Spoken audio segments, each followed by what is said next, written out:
welcome to the Post show for episode 102. Well, as much as I like golf games, that mega test was a bit much. It was interesting to see though how the different programmers approached the game and how over time that changed. As usual with this style of thing, the early games were in some cases terrible, but as time moved on, people got to know the machine better and the games improved to a certain extent.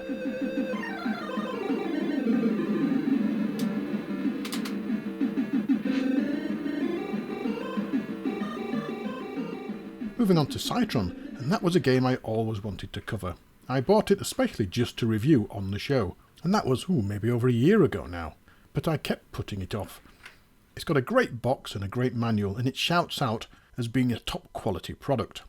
I remember looking at the adverts and really wanted to get this game back in the 80s, and when I did, I was disappointed.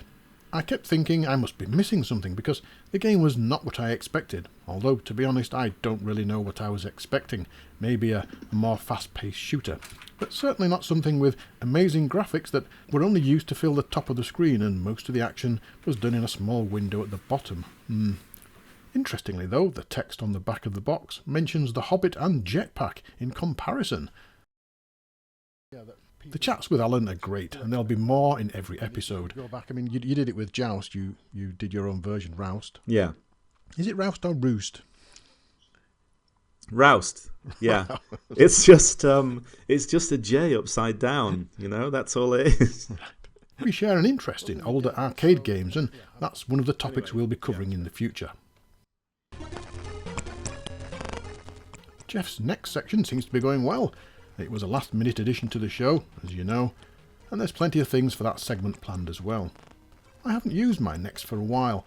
Things are very busy here, but I do miss playing the games, especially those nice magnetic scrolls adventures. And talking of adventures, what have I been doing recently? Well, I've just bought this book, The Spectrum of Adventures.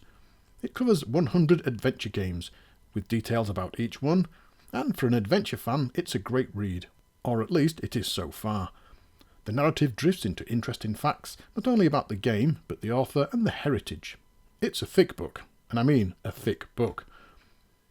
Let's check out what it says about one of my favourite adventure games then, Adventure 1 by Abersoft.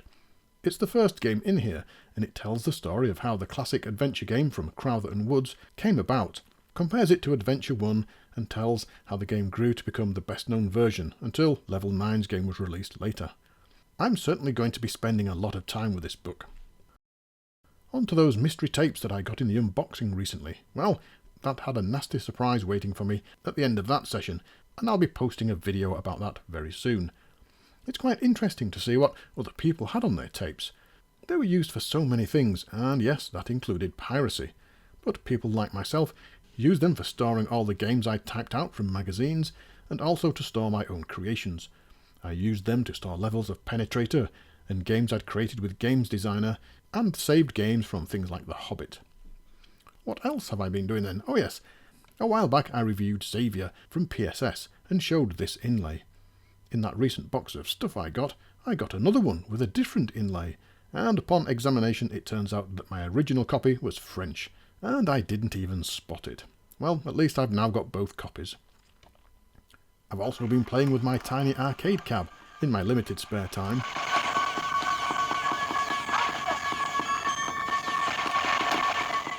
And I was thinking about opening it up, because many similar devices I've seen on the internet have SD cards in them, and I was hoping there'd be a possibility to add more games, but I didn't want to risk breaking it. I have of course been sending out the printed magazines to patrons and non-patrons, and that seems to be going well too. I have of course been working on the next magazine, the PDF version obviously, and the next episode. And I finally got one of my pieces of hardware complete, and I'm very pleased with it, but I'll be keeping that under wraps until it's time to be reviewed. Anyway, that about wraps it up now, so thanks for watching, and thanks for supporting the show.